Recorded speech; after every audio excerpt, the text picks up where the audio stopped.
Hello guys, this is your friend Shinobi Addict 2.0 and we are back with a new fanfic. Which is what if Naruto had a strategy to manipulate girls. Haku, Tenten, Fu Part 1. And if you enjoy this fanfic then please press the like button and subscribe to my channel for more fanfic like this. And now let's start the fanfic. It was a peaceful morning in Konohagakure no Sato as many of the civilians were going about their daily lives.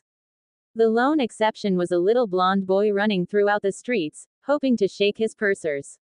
The boy hid between gaps of buildings while sticking in the shadows to conceal his bright orange jumpsuit. The blonde paused to catch his breath as he wiped the sweat off of his whiskered face. Green googles were fastened on his forehead as his bright blue eyes scanned the surroundings, eyeing his safe haven. Finding the coast to be clear, the boy dashed towards the red light district of Konoha. He smiled, sure of his victory, when he was suddenly hoisted into the air by his jacket collar. Naruto, an irritated male voice said as he looked at the boy.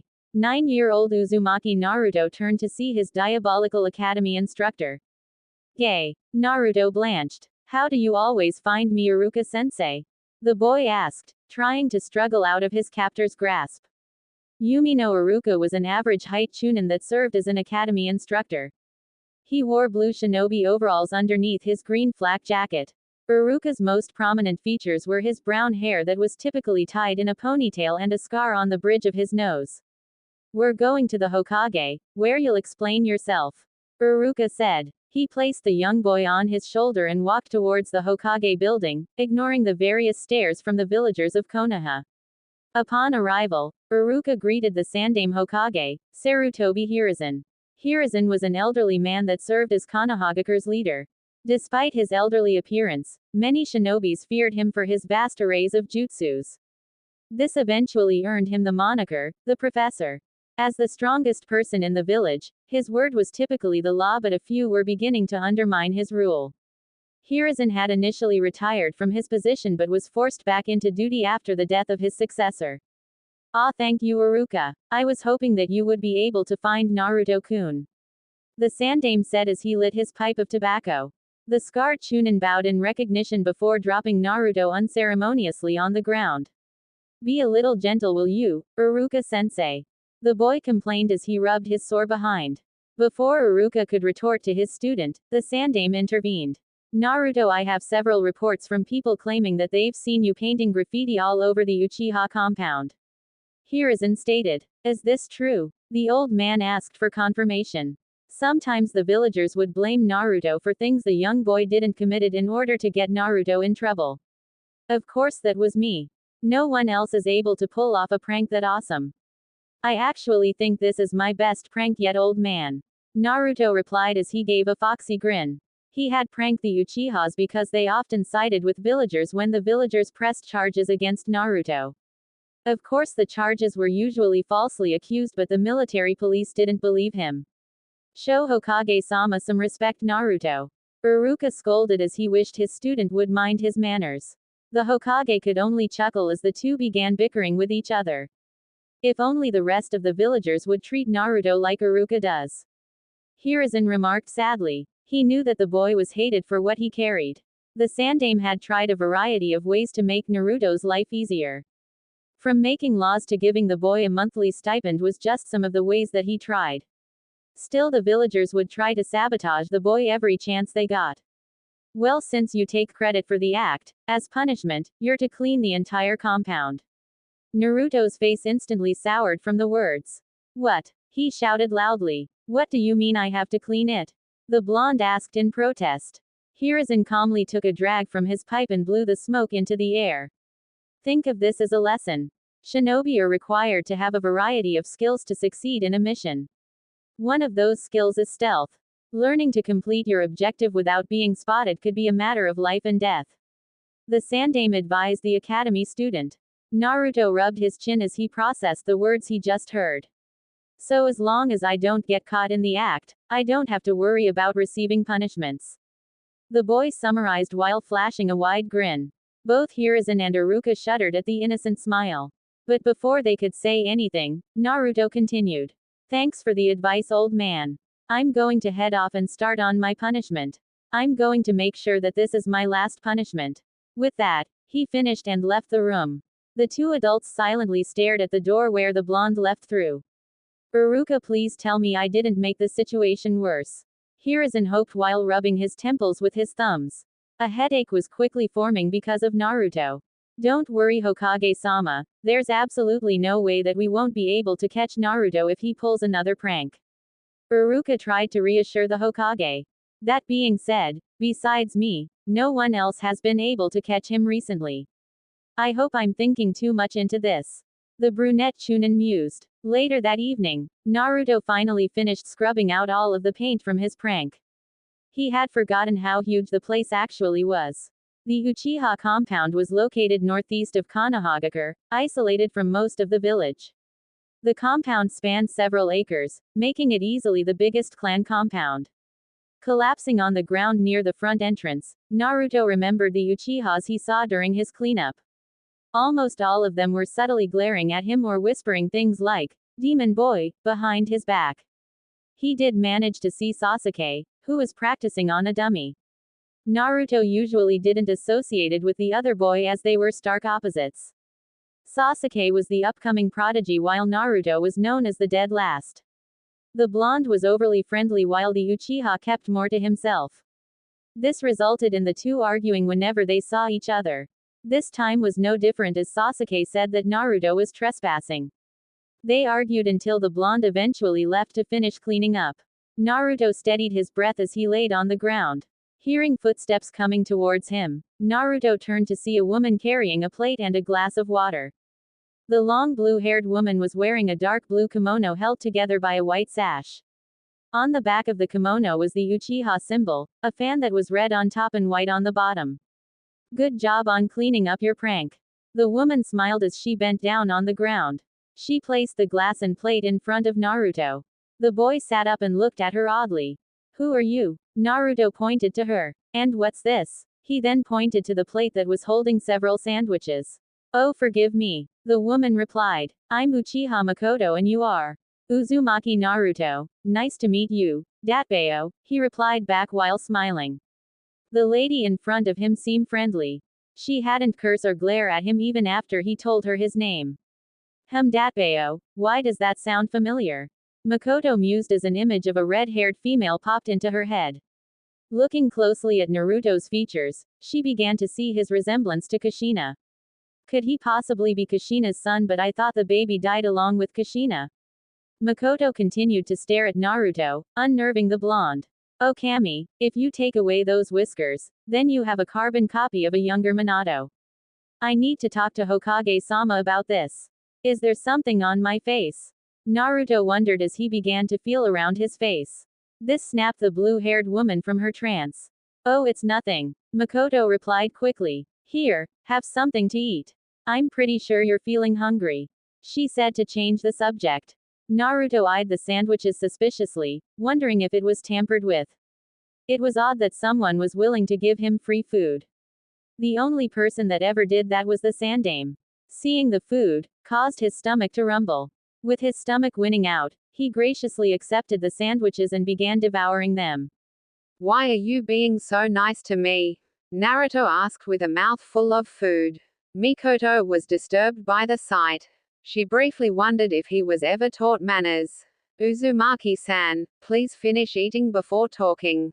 The Uchiha matriarch released a small killing intent to get her point across. The blonde was startled by the killing intent and quickly nodded his head. After a minute, the plate and glass were empty. Why are you being so nice to me? The boy once again asked. You can call me Naruto by the way. I'm not good with the honorifics and stuff. Well, can I call you Naruto-kun then? Mikoto's question was answered with a nod of Naruto. Well, the reason why I'm being nice to you is because I saw you working hard cleaning up. So I thought you deserved a reward. Naruto tilted his head in confusion. Why should I get a reward? He asked before clarifying. This was my punishment for pranking your compound. That may be, but nonetheless, you deserve something for working hard. Mikoto smiled at him. He blushed from the praise. Thank you, Mikoto-san, Naruto said shyly as he scratched the back of his head. She frowned mentally, wondering if the boy was ever praised before. Standing back to full height, Mikoto helped Naruto off the ground. Now I must ask, Naruto-kun, why did you prank the Uchiha compound? The blue-haired woman inquired. Naruto pondered for a second before giving his answer. Well, someone had to teach the Uchiha pricks a lesson. The boy answered. Realizing his mistake, Naruto hastily spoke one more. I don't mean you're a prick, Mikoto-san. I'm talking about the other Uchihas. He said nervously, hoping he didn't offend her. Mikoto chuckled at how the little boy was acting. Can you promise me not to prank this place again? Mikoto asked politely. Naruto shook his head, much to her dislike. I can't promise that, the blonde replied. Okay, how about a deal then? She proposed, getting his attention. If you promise not to prank the Uchiha compound, then I will teach you how to be a shinobi. How do you know I attend the academy? He asked. Mikoto smiled as she answered his question. My sons, Sasuke-kun and Itachi-kun, talk about you. It was more of Sasuke complaining how the blonde boy kept on interrupting class with his pranks. Naruto received the shock of his short life. You're the mum of Sasuke team. He shouted in disbelief. How can the mum be so nice but the son be such a jerk? Naruto muttered, trying to wrap it around his head that Mikoto was Sasuke's mum. Wait a minute, who in the heck is Itachi? As on cue, an ANBU wearing all black and a weasel mask appeared before the two. Itachi-kun, weasel Nii. The two said from the appearance of the ANBU. Naruto ran up to the ANBU and gave him a hug. Every time someone tried to harass Naruto, an ANBU would typically be there to intervene. Usually it was Weasel, dog, or cat that came to his rescue. Weasel would even piggyback Naruto back to his apartment. The blonde loved to fly across the rooftops on Weasel's back as he felt safe from all dangers. Hello Car-san, Naruto-kun. Itachi replied to the two, slightly surprised to find Naruto in front of the compound. Wait, Naruto said in realization. So your name is Itachi, not Weasel? The blonde asked as he released the hug. It would be weird if his name was actually Weasel. Itachi nodded to the question. Yes, my name is Itachi. The Uchiha heir said as he removed his mask. Naruto-kun, can you promise me not to tell anyone my real name? Sure thing Itachi Nii. Your secret is safe with me. The boy replied confidently. Mikoto smiled watching the two boys interact. Mikoto-san, is it too late to accept your deal? Of course not, Naruto-kun. I take it that you accept then? She asked, to which he nodded. Well, how about I meet you at Training Ground 11 after school? Where's that? Naruto inquired. Itachi decided to answer the question. Directly south of the Shinobi Academy, there are multiple training ground. There is usually a sign that indicates what number the training ground is. Simply find the number 11 and you'll be at the right training ground. The Uchiha male explained. The Jinchuriki nodded to them and was about to head off when Mikoto stopped him. Wait a minute, Naruto-kun, she said before heading to her home. A minute later, she came out with a book. Here, Naruto-kun. Mikoto handed him a book titled, Shinobi Basics 101. I want you to try to read all of this before we see each other tomorrow. I hate books, the blonde muttered. I don't want to read it, Naruto said as he politely handed the book back. Mikoto denied it and shook her head. Naruto-kun, if you want to be a great shinobi, you need to read books. Itachi agreed with his mother. Naruto-kun, books have knowledge in them. The more knowledge one possesses, the stronger the ninja becomes. The male Uchiha reasoned. Naruto sighed, knowing it would be futile to resist. He reluctantly accepted the book. Okay, I'll try to finish it by tomorrow. Naruto frowned slightly before turning to the two Uchihas. By Itachi Nii and Mikoto-san. He said his farewells before leaving the compound and towards Ichiraku's. Car-san, Itachi said to get her attention. May I ask why you wish to train Naruto-kun? There's a chance that is the son of my best friend and she'll never forgive me for not being in his life. Obviously she couldn't tell Itachi that. I always wanted to help my sons train but your father wouldn't permit it. So I thought it would be nice to train Naruto-kun. Itachi stared at her impassively and nodded. That is fine mother, but I believe you should talk with Hokage-sama about this, he said and began walking towards their house. Well, I'll do just that. Tell your father and Sasuke-kun I will be back shortly. Mikoto then used Shunshin no Jutsu body flicker technique to appear outside the Hokage tower. Luckily it was late in the day, so having an audience with the Hokage was easy. After being let in by the secretary, she appeared in the room where Sandaime was doing paperwork. Oh Mikoto-chan, what can I do for you today? Hiruzen smiled as he glanced up from his work and gestured Mikoto to sit. The Uchiha matriarch sat down as the elderly man gave her his attention. Hello Hokage-sama, I wish to talk about matter regarding a certain blonde-headed boy and his heritage. With a wave, Hiruzen dismissed all the ANBU in the room and activated the privacy seals. What do you wish to talk about that pertains to Naruto? The image of a friendly grandfather was replaced with that of the shinobi no kami, god of shinobi. I wish to know why I wasn't informed that Kushina's son was alive. The Uchiha woman went straight to the matter at hand. Hiruzen took a puff from his tobacco pipe. Why do you believe that Naruto is the son of Kushina? Mikoto let out a sigh and began explaining. Hokage-sama, I can't believe no one including myself hadn't seen it sooner. If you take away Naruto's whiskers, you'll have a carbon copy of Minato when he was younger. Mikoto said as she was still in disbelief. Hiruzen nodded, believing the same. The nod was all Mikoto needed to confirm her suspicions. When people are blinded by hate, they fail to see the most obvious of things. He remarked sadly and wondered if the village will ever regain the will of fire. Meanwhile, Mikoto was feeling angry not only at the villagers but angry at herself for not noticing it sooner. Does he know about his heritage? She asked, even though she suspected that Naruto didn't know. Just like with the Kyuubi, his heritage is an S-class secret. This is to prevent the likes of Iwa and Kumo coming here to either kill or kidnap him. The Hokage explained. She agreed because that would most likely happen if Iwa and Kumo would ever come to know of Naruto's existence. Hokage-sama, please allow me to adopt him. It is the least I could do for Kushina's boy after not being in his life for 9 years. Mikoto knew she would feel Kushina's wrath if she ever saw the redhead again. I'm afraid I cannot allow that, he answered. Why? Hokage-sama. Mikoto was confused. Why was he refusing her? If I were to let one of the clans adopt Naruto, then that clan would have more power over the others due to the fact that Naruto is a Jinchuriki. Believe me when I say that you weren't the first to approach me to adopt him after finding out his heritage.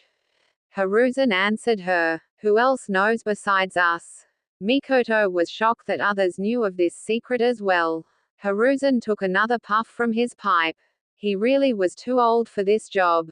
Including us, it would be Jiraiya, Shikaku, and Shibi. Jiraiya is Naruto's godfather, but unfortunately he has a spy network to run, so he can't be here. Shikaku found out when he went to pick up his son from the park. He saw Naruto and immediately connected him to Minato. Shibi said that his Kikaichu detected that Naruto's chakra was similar to his parents'. The latter two also asked to adopt him. I see. The mood depressed as Mikoto uttered those words. Would it be alright if I taught and trained him to be a shinobi? She asked, hopeful of the Hokage's answer. The mood was no longer gloomy as Hiruzen chuckled. I see absolutely no problem with that. Thank you Hokage-sama. Mikoto's face instantly brightened as she bowed deeply. So the Kawarimi no Megami goddess of body replacement is going to teach someone again. Hiruzen teased the younger woman. Mikoto sighed at that nickname. I really loathe that moniker. Couldn't they come up with something else? She frowned before addressing the rest of the statement. I didn't even teach Shisui much, it was mostly due to his own hard work. According to him, you helped in making the Shunshin no Shisui of the body flicker into a deadly force he was known as. It's a pity that he committed suicide 2 years ago. Hiruzen remarked sadly. Shisui had committed suicide in hopes of quelling the flames of rebellion. It had worked as the Uchiha had temporarily halted their plans. It wasn't until recently that plans had begun anew. Mikoto nodded as she still remembered the compassionate Uchiha that was Itachi's best friend. Well, I must leave to prepare dinner, please excuse me and have a good day Hokage-sama, she said as Hiruzen dismissed her. Mikoto exited the building with a swirl of leaves. The Sandaime sighed as he leaned back in his chair. It's a pity that there aren't more Uchiha like you, Mikoto. I can only hope that your clan doesn't do something hasty and actually try a coup d'etat. Hopefully I can patch things up soon. He turned back to his paperwork as the pile seemingly got bigger since he last saw it. I really need to look for a successor. On the way towards his 2-story apartment building, Naruto let out a heavy sigh. Graffiti of all colors decorated the wall leading towards his door. Words such as demon and die was commonly repeated among the writings. Naruto unlocked the door to his apartment room. He locked the door quickly after stepping into the apartment that the Hokage had brought for him when he was 4. At just 4 years old, he was kicked out from the orphanage and left to wander the streets for food and shelter. His food was overdue food products that were in the trash, while his shelter was either the forests or somewhere in the playgrounds. His luck turned for the better when the old man found him near the Sarutobi estate. The Hokage quickly took him inside for some food and clothing. That day was the happiest day in young Naruto's life. Not only did he get to eat good food and had a roof over his head, the old man looked at him differently from the rest of the villagers. Where the villagers would glare at him with hate and scorn, the Hokage looked at Naruto with sorrow and guilt. The boy didn't understand why, but he was just glad that it was different. The Sandaime proceeded to rent him a room at an apartment complex on the edge of the red light district. As soon as he moved in, all the other occupants moved out. Even the landlord moved away, leaving him all alone in the 2-story building. Even though Naruto didn't need to pay rent, he always wondered why people avoided him or downright hated him. For as long as he could remember, the villagers always looked at him in contempt. What crime did he commit that his birth was treated like the plague? Naruto figured his parents must have done something horrible. They either died or abandoned him, making the villagers punish him for their actions. Naruto looked at the state of his desolate apartment room. The refrigerator, although in working condition, was mostly empty. Luckily, the cabinets were filled up to the brim with ramen cups. The day he discovered the food of the gods was the second happiest day of his life. Not only was it cheap, but it tasted amazing. The small brown table that he owned was found in a nearby garbage heap. Cuts of all sizes decorated the table as if it was made that way. His sofa was something he found in one of the abandoned rooms. At first it was in good condition, but now cotton stuffing puffed out from the tiers. One day, someone snuck into his apartment and ruined all of his furniture with a sharp object. Naruto could have asked the Hokage for help getting furniture, but he didn't want to bother the old man who had an entire village to run.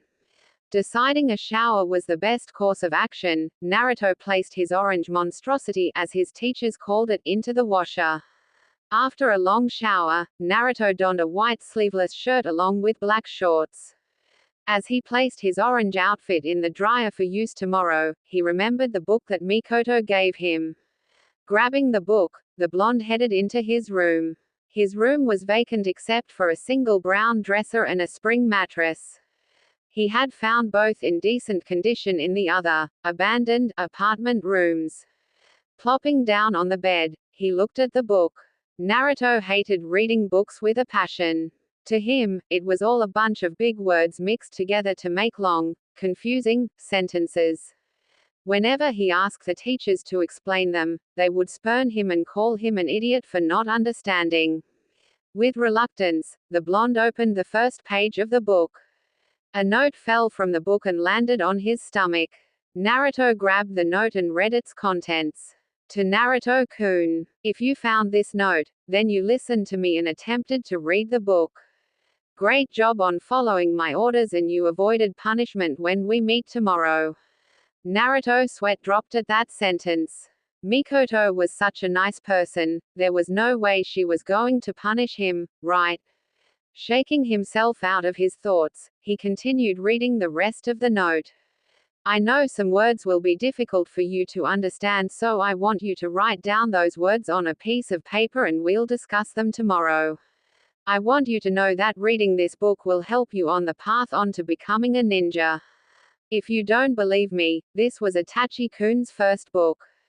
Without further ado, finish this book before we see each other tomorrow. Your future sensei, Uchiha Mikoto. Naruto couldn't believe this book was once Itachi's. The male Uchiha was one of the strongest shinobi he had ever met. Granted, the blonde hadn't met many shinobis, but he was sure that Itachi was strong. Deciding not to waste any more time, Naruto dove into the first chapter and began reading silently. A shinobi is a trained warrior that uses chakra. He's not a common bandit because he has a home to protect. That home is Konohagakure no Sato. In every Konoha shinobi dwells the will of fire. The will of fire is a belief that every shinobi loves, believes in, cherishes, and fights to protect the village as previous generations had done before them. This belief is what allows Konoha to survive 3 great shinobi wars and invasions from other villages. Naruto brought his hand up to his chest. Is it possible for me to have the will of fire as well? Can I honestly protect the same people that scorn me? Gigi once said that a Hokage protects his people. Maybe that's the same thing. Naruto thought to himself as he continued reading the book. While reading, Naruto jotted down several words that he was unsure of on the back of Mikoto's note. Different topics came up in the book such as stealth, traps, chakra, jutsus, and etc. There was so much that he didn't know. Did his classmates learn these things when he wasn't in class? He decided to finish the rest at school tomorrow to make sure he wasn't late for class in the morning. Who knows, maybe I won't be kicked out this time. Naruto thought as he drifted into slumber. Next day, the sun directed its rays at Naruto's face, causing him to twitch slightly. Blue cerulean eyes slowly opened and went towards his alarm clock. Noticing that he was still early, Naruto took a quick shower, put on his jumpsuit, and had a cup ramen breakfast like always. The blonde grabbed the book from his bed, shoved it into his bag, and headed out of his apartment. Before he left, he made sure to lock his door. He didn't want anyone breaking into his apartment again. Finishing his preparations, he scurried off to the academy. When Naruto arrived to the class, he was greeted with an almost empty classroom. It seemed only a few people were here early. Not like any of them were his friends anyway. Naruto moved towards one of the window seats and pulled out the book and his notes, in case he came across any difficult words. He resumed reading where he left off last night. Naruto didn't notice the perplexed glances that his classmates gave him as they walked into the classroom. Most shrugged it off and went to talk to their friends. A black-haired boy, with his hair styled in a pineapple shape, and a brown-haired boy arrived in the classroom together like always. The black-haired boy was Shikamaru, the heir of the Nara clan. His clan was known for their intelligence and using deer antlers to make medicine. The chubby boy next to him was his best friend, Chuji. He was the heir of the Akamiki clan, evident by the red swirls on his cheeks. The two clans shared a close bond along with the Yamanaka clan. Shikamaru instantly noticed the oddity as he spotted the blonde-haired prankster. Chuji didn't notice as he was preoccupied with his bag of chips. Chuji and Shikamaru made their way towards Naruto and gave him a quick greeting. The three along with Kiba were troublemakers during the early days of the academy. Naruto returned the greeting before immersed himself into the book again. Taking a seat next to Blonde, with Shuji sitting next to him, Shikamaru looked at the thing that made the hyperactive boy so quiet. The Jinchuriki was quietly reading a book titled, Shinobi Basics 101 Feet, like it was an everyday occurrence. Despite not knowing what caused his friend's sudden change, Shikamaru smirked that Naruto was trying to improve. The Nara heir exchanged glances with Shuji, who seemed to be smiling as well. Naruto always seemed to find ways to keep Shikamaru interested in his actions. The black-haired boy decided to take a nap as he wasn't going to solve the mystery known as Naruto anytime soon. His plans were quickly thrown out the window when a raging storm of girls were chasing after a certain Uchiha into the classroom. Of course, the two in front of the other girls was a girl with platinum blonde hair and a girl with cherry blossom pink hair. The platinum blonde girl had her hair tied in a high ponytail with a bang covering the right side of her face. She was Yamanaka Ino, the heiress to the Yamanaka clan. The girl Ino was bickering with was Haruno Sakura. The two were best friends until they discovered that they were crushing on the same boy. Sakura had on a big red bow on her head as her pink hair swooshed in the air. The two girls came barreling into the room seconds after Sasuke entered, leaving a dust cloud behind them. "Can you loudmouth girls shut up? I'm going to go deaf." Inuzuka Kiba complained while covered his sensitive ears. His ninkin, Akamaru, barked in agreement. His face had the signature Inuzuka's red fang markings on his cheeks. Akamaru, his white ninkin, stayed mostly inside Kiba's gray, fur-lined hooded coat. Although the rest of the class didn't say anything, they agreed with the Inuzuka's words. Ino and Sakura quickly stood in front of Kiba with the latter pointing at him. "Shut up, mutt. I'm not loud," Sakura screeched out, much to the annoyance of everyone. In the corner of her eye, the pink-haired girl spotted Naruto sitting next to Shikamaru and Shuji. "Hey Naruto Baka, what are you doing?" The blonde boy turned his attention from the book to Sakura. "Oh hey Sakura-chan, how are you today?" He friendly greeted with a smile. He didn't catch the insult that she attached to his name. She replied with a fist to Naruto's noggin. "I told you not to call me that, Baka." Ino chimed into the conversation. "Seriously though, what are you doing?"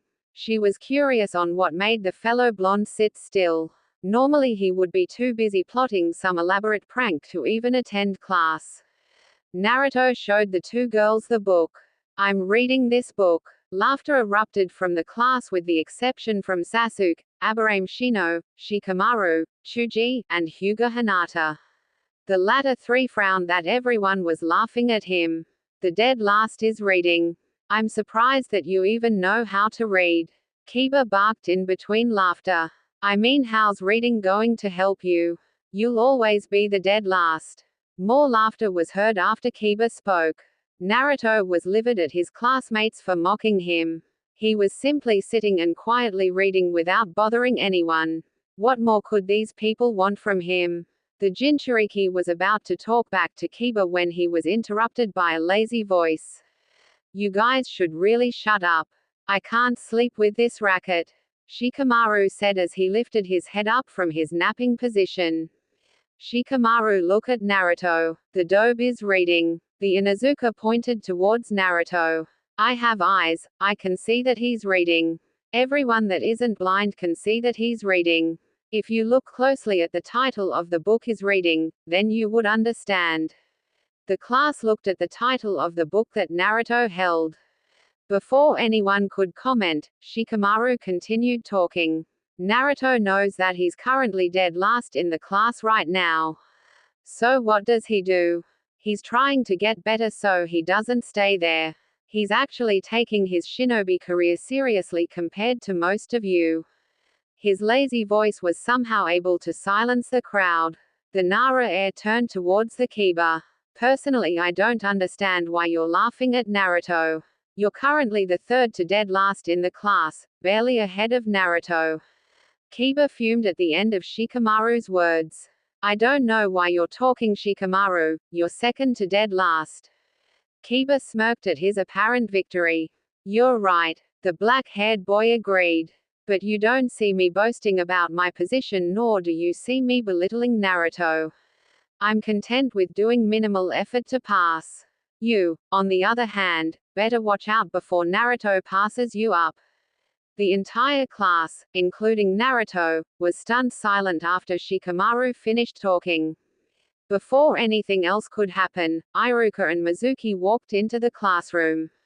Iruka's brow rose at the quietness of the classroom but ignored it in favor of beginning the day's lecture.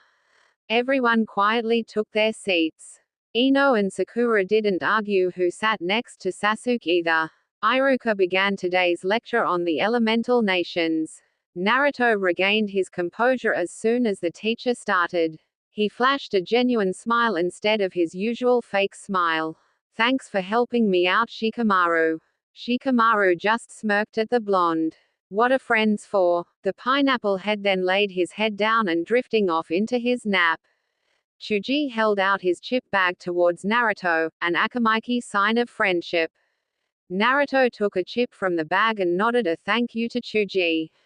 They both smiled and returned their attentions elsewhere. Chuji went back to eating his chips while Naruto just smiled with the thought of having new friends. After school, Naruto rushed to Training Ground 11 as soon as class ended. Class was refreshing as he actually learned something and wasn't kicked out by the teachers. After some searching, he finally found the grounds he was looking for. When he entered the training ground, the blonde saw Mikoto. Training Ground 11 was ordinary compared to the other grounds. It was an empty grass field with nothing surrounding it. On the edges, there was several benches and tables. Instead of a training grounds, it looked more like a park. Hello Mikoto-san, the boy shouted as he headed towards the woman. She returned the greeting with a smile. How are you, Naruto-kun? I had an awesome day. Today I read the book you gave me in class but people laughed at me. Naruto frowned as he recalled the incident. Mikoto frowned as well but decided to let the Jinchuriki continue talking. My friend Shikamaru told off the people who laughed at me. I didn't even know we were friends. Plus Chuji gave me a chip from his chip bag, which means we're friends too. Oh, and Chuji is an Akamaiki, just in case you didn't know. I was able to learn something in class and I wasn't even kicked out. The hyperactive blonde rambled on. Mikoto continued to frown at some of the things she heard but didn't pursue the topic. The woman simply patted his head, glad that he was happy. Alright Naruto-kun, since you're so happy today, how about we go buy you some new clothes? She suggested. Naruto looked at her oddly. What's wrong with my current clothes? He said as he looked at his favorite outfit. Mikoto shook her head. Naruto-kun, a good ninja needs to use stealth by blending into the environment. Bright orange basically paints a target on you. She hoped to reason with him. As much as Naruto liked orange, he knew Mikoto had a valid point. The problem is that shops don't let me buy anything. If they did let me buy stuff, it's really overpriced. This jumpsuit was the cheapest thing I can buy. Mikoto stared at the ground impassively but inside was a tornado of emotions. How dare the civilians treat a young child like this? The amount of hate he's receiving for something he has no control over is ridiculous. The Uchiha woman stilled her emotions as she looked back up at him. Come Naruto-kun, I know a shop that will sell you things at a fair price. She gestured to the boy. Naruto stood rooted to his spot. Mikoto-san, while I appreciate it, why are you so nice to me? The boy asked. He was unused to this level of kindness. First she offered to train him and now she was taking him shopping. The Uchiha woman frowned once again. He's so used to being ignored by the village that he doesn't know how to perceive kindness without being suspicious. Kushina-chan, I regret not being there for your son earlier. Mikoto apologized to her friend, hoping for her forgiveness. Naruto-kun, I'm doing this because I want to. She assured him. Naruto tilted his head in confusion but decided not to think too much about it. Well, let me go grab my money before we head off. Before Mikoto could protest, Naruto dashed away towards his apartment. After 5 minutes, he returned and they headed off to the shop. As they walked, villagers and shinobi alike gave them odd looks. They were all wondering what the Uchiha matriarch was doing with the demon brat. Mikoto ignored their stares as they kept walking. Eventually, they stopped outside a shop called Higarashi's Weapons, where a young brown-haired girl was attending the counter. Her hair was styled uniquely into 2 buns like panda ears. "Hello Tenten-chan, can you call your parents for me?" Mikoto asked the girl now known as Tenten. The girl bowed before scurrying up the stairs to retrieve her parents. Soon a middle-aged man and woman, along with Tenten, appeared. "Welcome to our store, Mikoto-sama." The man bowed. The man, who had a muscular build, was wearing blue overalls over his white shirt. His overalls were plastered with soot, giving him a dirty look. Black googles were lifted above his green eyes.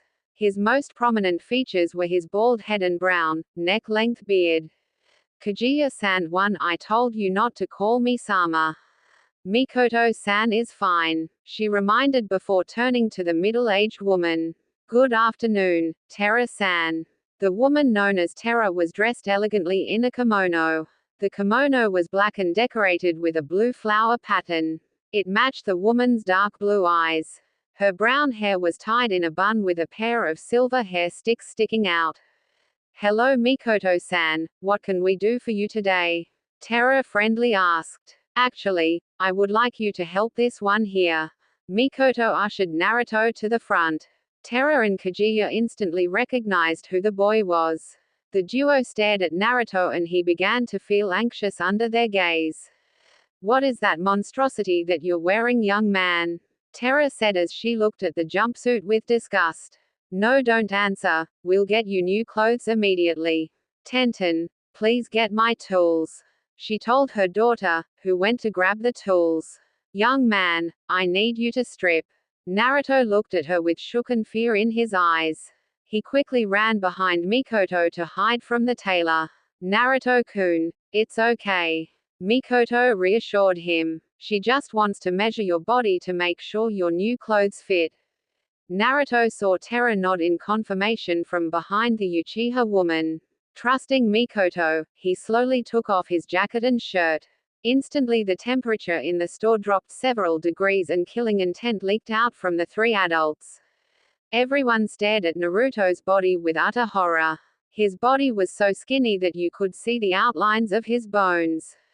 His arms looked like they would snap in half like twigs. His rib cage was in full display while his stomach was caved in. His entire figure looked like it could shatter into pieces if slightly touched. How he was able to look like that and be alive was a complete mystery. Naruto and Tenten shuddered under the killing intent. The boy collapsed onto his knees from the pressure and began holding his body to stop the shaking. Seeing this, the adults immediately regretted their actions. Mikoto rushed to console Naruto while Terra did the same with Tenten. Kaguya stood there and shook his head in disappointment. The Uchiha woman broke the silence as she released Naruto from the hug. "Naruto-kun, what do you eat to look like that?" Mikoto didn't want to know, fearing what he would say. But the information needed to be known so she could properly help him. "I eat ramen every day and that's pretty much it," Naruto answered sincerely. Mikoto didn't like his response. "Don't you eat anything other than ramen?" the Uchiha matriarch asked. Naruto shook his head in the negative. "I can't buy anything else at stores because they're either too expensive or spoiled," the boy confessed. Mikoto felt rage build up and did her best to suppress it so she wouldn't frighten Naruto again. Hearing his words, Tenten rushed up the stairs and returned later with a bag of snacks. "Here, take this. They're mine but you look like you need them more than me." Tenten handed him her private stash of snacks. "Are you sure I can take this?" Naruto questioned, to which she nodded. "Thanks. I'm Uzumaki Naruto. Higurashi Tenten." The girl pointed to herself. "Let's go get you a new set of clothes so I can burn those." Tenten dragged him along, followed by her mother. While waiting on him, Mikoto grabbed a kunai and shuriken set, a first aid kit, several sheets of sealing paper, 2 bottles of ink, a brush, and a chakra bokken. She dropped all of the items at the cash register. Several minutes later, Naruto came out from the back. He now wore a dark blue shirt that was covered by an unzipped black jacket that had a large orange Uzumaki swirl on the back. He had on black pants with orange streaks going along the side of each pants leg with matching combat boots. He replaced his old googles with a dark blue variety that hung loosely around his neck. The outfit was honestly a little big on Naruto, but hopefully he would grow into it. Much better, Naruto-kun. Do you like your new outfit? Mikoto asked the newly outfitted boy. I do, but I think it needs more orange.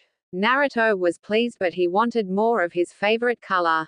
Unfortunately, the store didn't seem to possess many things of the orange variety. The older women chuckled at the response. Well, I think you look quite handsome in them.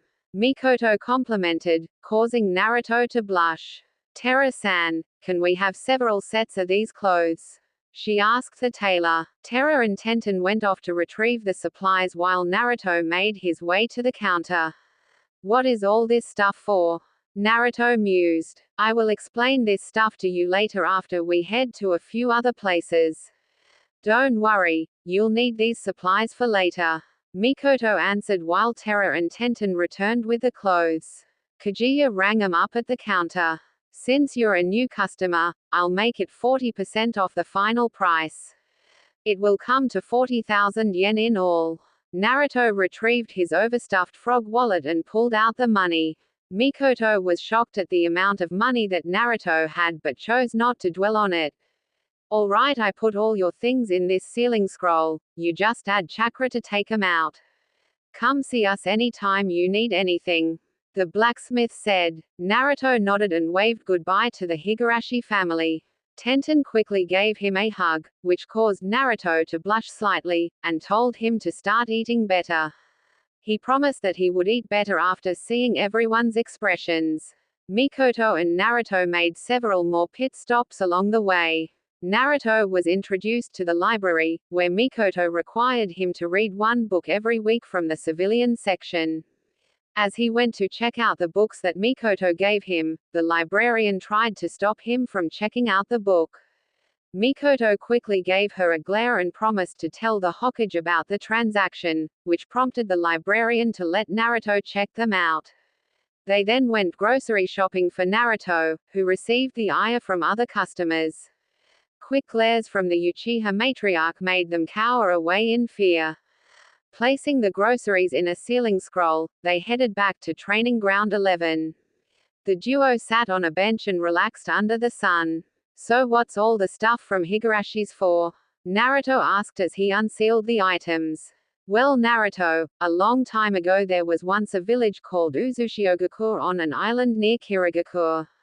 That village was led by the Uzumaki clan, who were famous for their fuinjutsu and kenjutsu.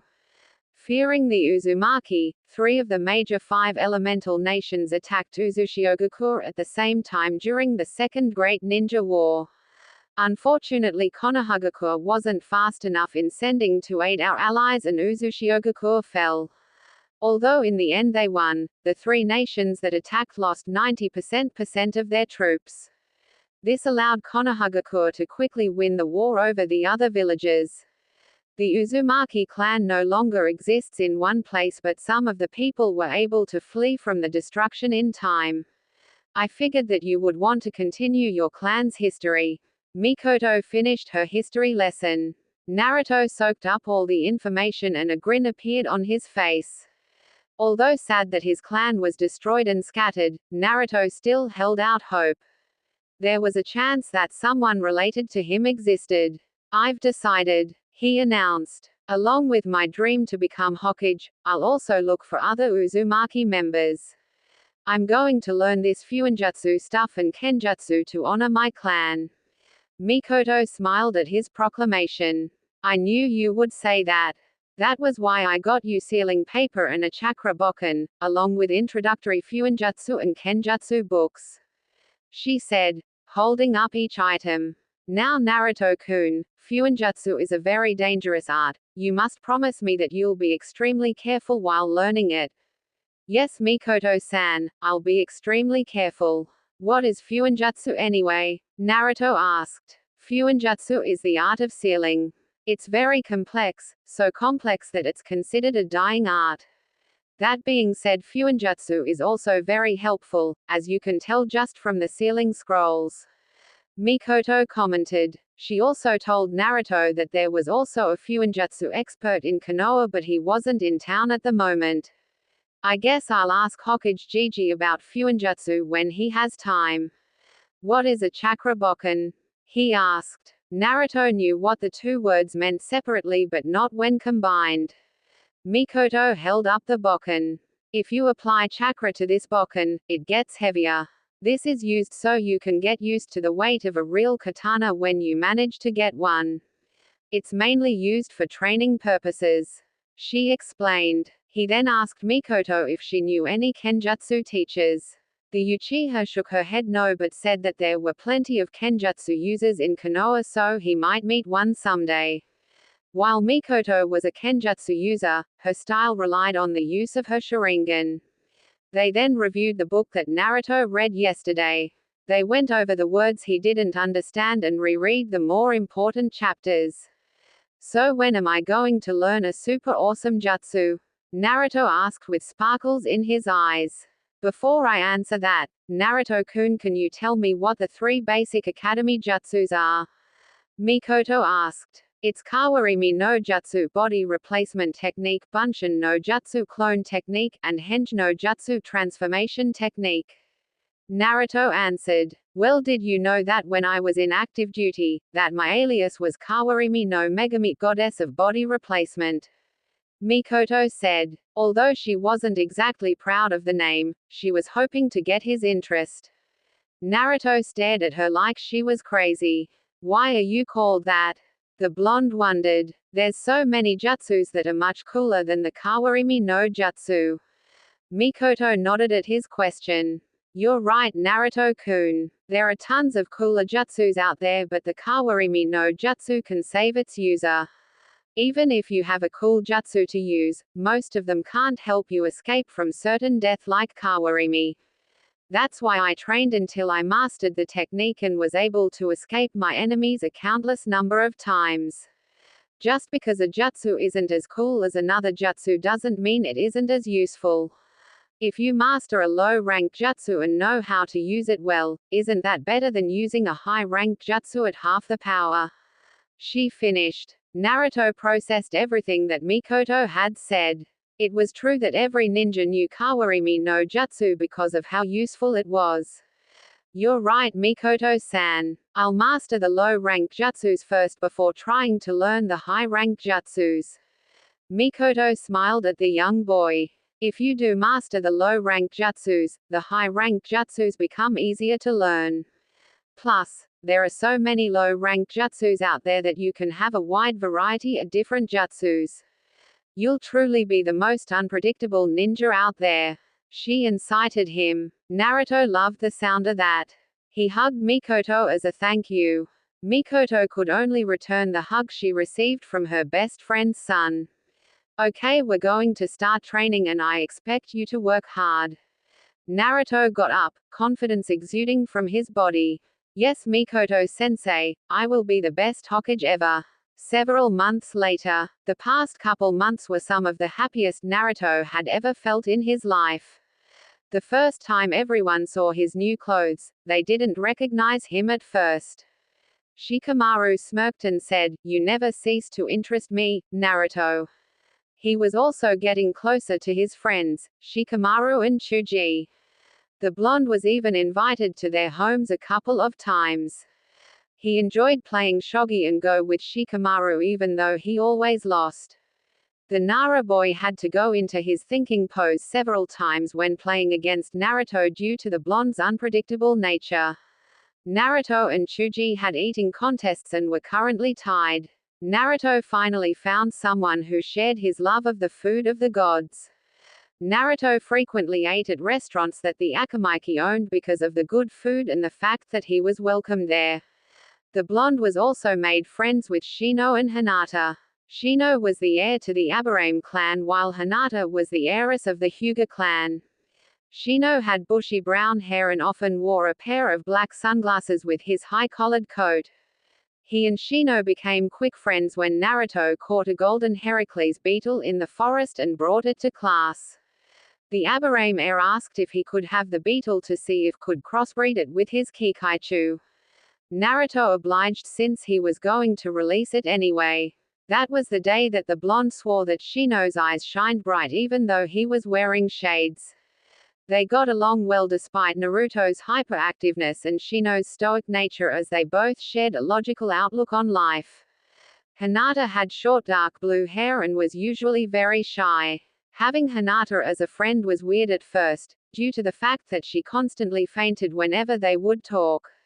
She fainted less now but still blushed red quite often. Naruto found that they both had a love for reading and even exchanged books from time to time. Naruto actually enjoyed reading a lot more now. He felt that he could immerse himself in a book and felt less lonely when reading. Tenten would help him with his target throwing and would spar with Naruto on occasion. They often sparred with Bokkens, with the girls showing him different styles. Some days they would just relax and talk about their respective classes. Naruto found out that he was held back a year by Gigi because he and Tenten were the same age. His training was going well if he said so himself. Naruto was no longer the dead last but was still near the lower half of the class. Kiba was furious that he was passed by the former dead last but could no longer say anything about without being called a hypocrite. Iruka enjoyed that the blonde started paying attention during his lectures and was even friendlier towards Naruto. Mikoto trained him in studies, stealth, traps, and the 3 basic academy jutsus.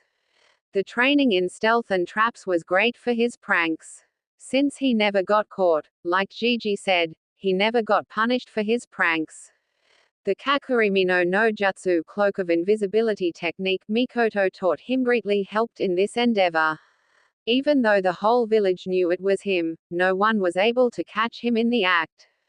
ANBU were on high alert after he had pranked their headquarters. All he did was apply itch powder to their uniforms. They even began using special code words for situations involving him. True to his word, he never pranked the Uchiha compound again. He only pranked specific Uchihas that irritated him. His training in the Academy Jutsus was going well except for the Bunshin no Jutsu clone technique. He was going to have to find a way to conquer it before graduation. He was able to perfectly master his first jutsu, Naonuke no Jutsu rope escape technique due to the fact Mikoto-san would make him escape from all kinds of bindings and in all sorts of positions. He questioned the usefulness of this jutsu but Mikoto pointed it out to him. With this jutsu, he would be able to quickly escape if taken hostage or pretend to be captured so he could be led into enemy headquarters. Once inside, he could escape with valuable information or take down the boss. Naruto then knew any jutsu could be helpful depending on the situation. Now he was working on the Kawarimi no Jutsu by replacing himself with objects that were far away. Although he sparred with Tenten, he was still unable to find a Kenjutsu teacher. This resulted in him only doing practice swings with his Bokken. He read about different styles but wasn't sure which one was right for him. Naruto decided to postpone it until he found a Kenjutsu expert. His Fuinjutsu, on the other hand, was going great. After practicing his calligraphy for nearly 2 months, he was finally able to write without messing up. The blonde was still on level 1, which was identifying simple seals, but he was on his way to level 2. The Hokage helped him maintain a steady hand and even suggested writing with his left hand as well. His reasoning was that his right hand might be occupied during battle, so he might need to write seals with his left. His physical health was getting back to where he should be. He read a book on how to remain in ninja shape after recovering from an injury.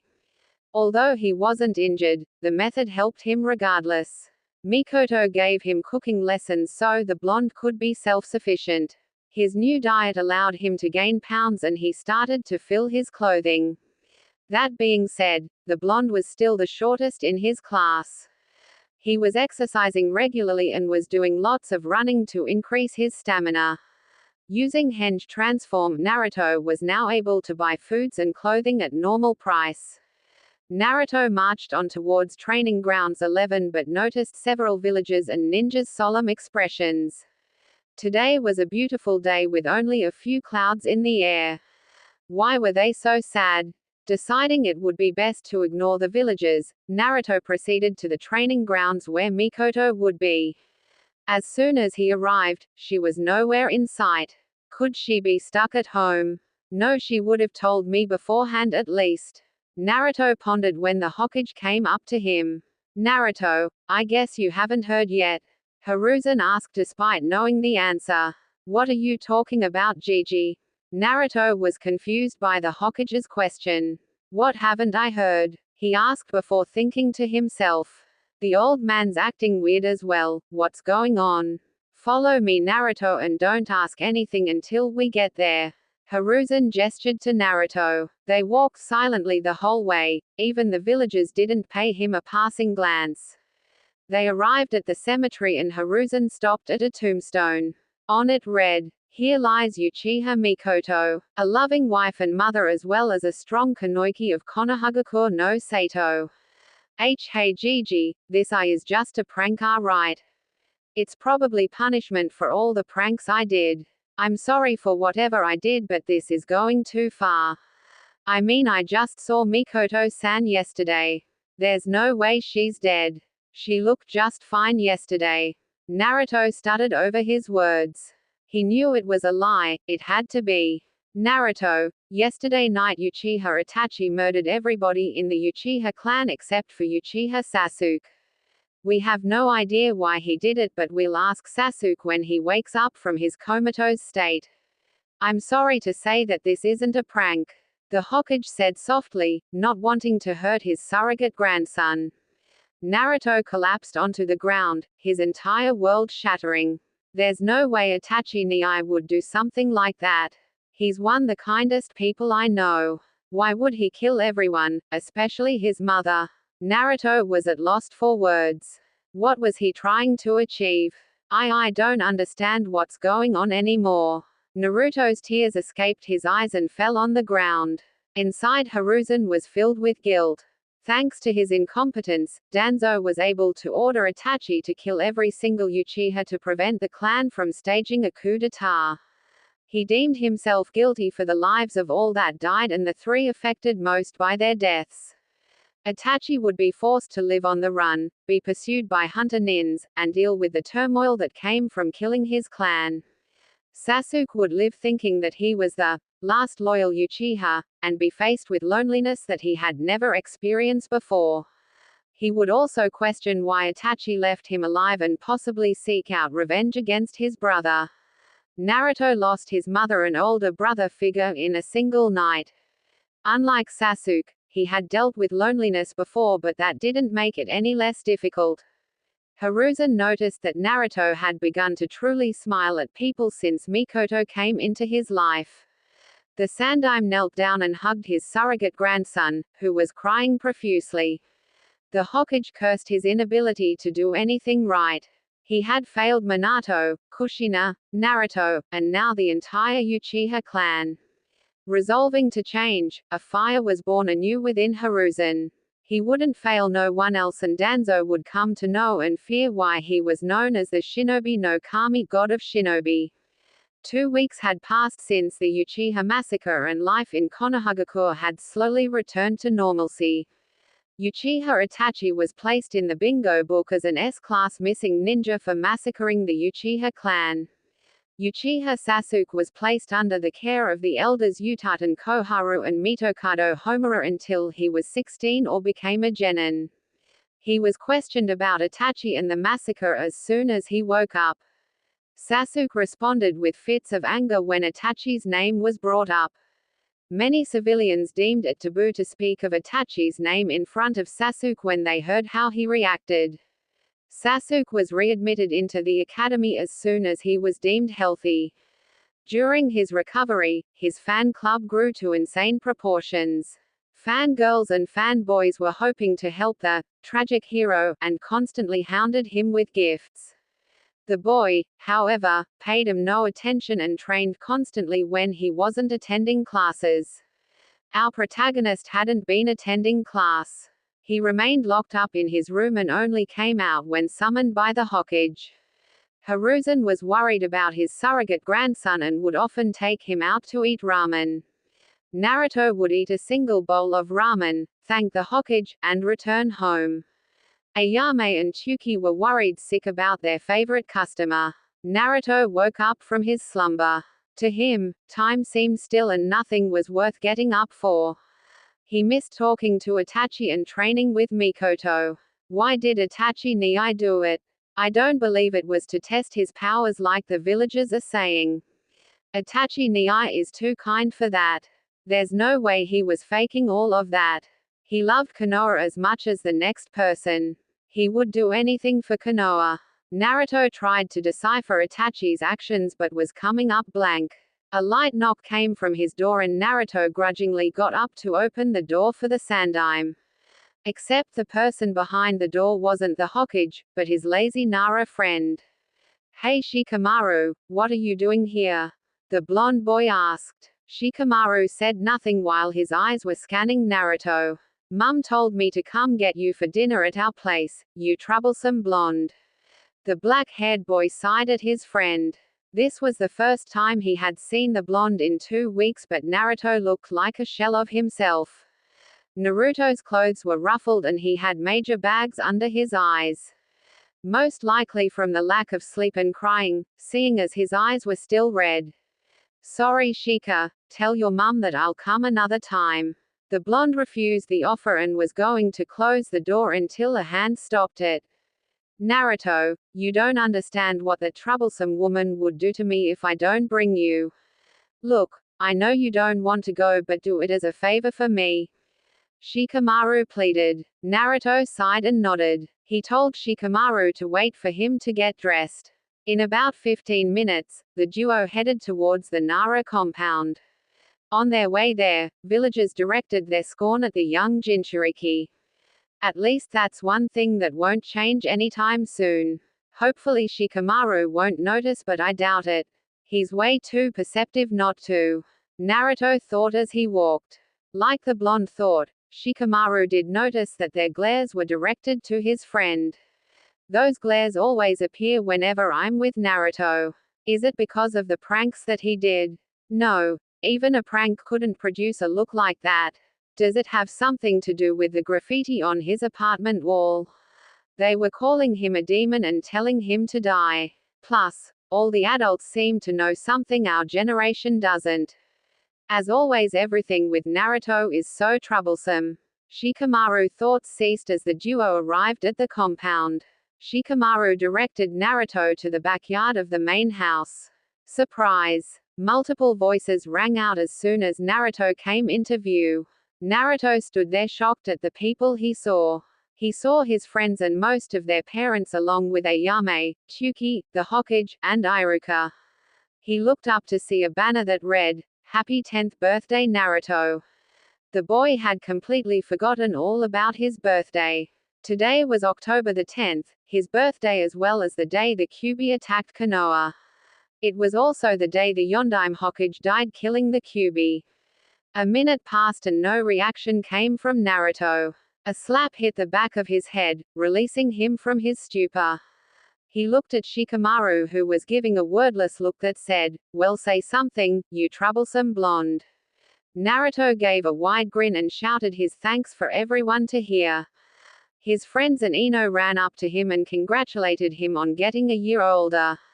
They even told him they got him presents. Naruto never had a birthday party or got presents before. He had no idea what to do, so he thanked them again. The party went into full swing and Naruto quickly forgot the sadness that had plagued him for the last 2 weeks. Tsuki and Ayame gave him a personalized ramen bowl that was decorated with fish cakes before they had to leave to open up the shop. Hiruzen wished him a happy birthday and told Naruto to meet him in his office for his present before he headed home. The blonde boy was happy that he was able to spend his birthday with people other than just the Sandaime. He ate lots of cake and ice cream and was hyperactive the entire time, much to the annoyance of the adults. Finally it was time to open the rest of the presents. Ino was the first to give her present. It was a purple hyacinth in a pot. It means forgiveness in flower language. I hope you can forgive me for being mean to you all of these years. She apologized. Naruto looked at her and smiled. It's okay, Ino, how about we become friends? Ino nodded and gave her own smile. I would like that very much, Naruto. Inoki and Noriko Yamanaka nodded their heads, although for different reasons. The two Yamanaka were wearing yellow yukata with a purple flower design. Noriko had her brown hair tied in a bun with chopsticks holding it in place. Noriko was happy that her daughter gained a friend while Inoki was happy that nothing was going on between Naruto and his princess. Shikaku and Chozo shook their heads at their friend's obvious happiness. Iruka gave Naruto a stack of slips. I wasn't sure what to get you. The scarred-faced Chunin admitted. The blonde boy opened the stacks to reveal a coupon for a free bowl at Ichiraku's Ramen. There's 50 slips in there. Any more and you'll clean out my wallet. Iruka chuckled as Naruto went airborne to give him a hug. Thank you, Iruka-sensei. The Jinchuriki thanked his instructor. Chuji gave him a one-day, all-you-can-eat, pass at any Akamaiki restaurant of his choosing. You better tell your chefs to be ready because we're going to have an eating contest soon. Naruto challenged his big-boned friend. You're going down. This will break our tie. Chuji shouted back. Chozo and Chiharu, one Akamaiki, grew pale and were rapidly making plans to gather extra supplies. The two Akamaiki were wearing white yukatas that was decorated with red swirls, the Akamaiki symbol. Chiharu's short black hair had a red flower clipped on. Hinata gave him the latest book too in the Doki Doki series. The series was immensely popular with the female population and rivaled the Ika Ika series in sales. Thanks, Hinata. I didn't know a new book had come out. He thanked her. Naruto didn't understand the series much, but he didn't want to make Hinata sad. It also gave them a topic to talk about. Anno, it came out a week ago. Hinata said while she twirled her fingers. That clicked something within Naruto's head. While he was inside the sanctuary of his apartment, many things happened that he didn't know about. I hope you like your present, Naruto. She stuttered. Hinata didn't notice Naruto's change in expression. Naruto put his mask on once again and smiled at Hinata. Thanks, Hinata. We'll talk about it after I finish reading it. The Jinchuriki thanked her once more. Naruto didn't have time to dwell on his thoughts as Shino came up to him. Naruto-san, I once again wish to congratulate you on your day of birth. Before I give you your present, I shall inform you about the status of the golden Hercules beetle that you gave me. The beetle and my Kikaichu were able to produce a new breed of insect. The Aberame heir said with no change in his voice. Shino held out his index finger and out came a larger Kikaichu that had a golden shell. Instantly the women fled from the two boys. Naruto noticed a slight tick mark forming on Shino's head. Shino, first off, I told you to call me Naruto. Secondly, isn't it really hard to assimilate with new insects? Thirdly, what does it do? Finally, that's so cool. Glad I was able to help you out, Shino.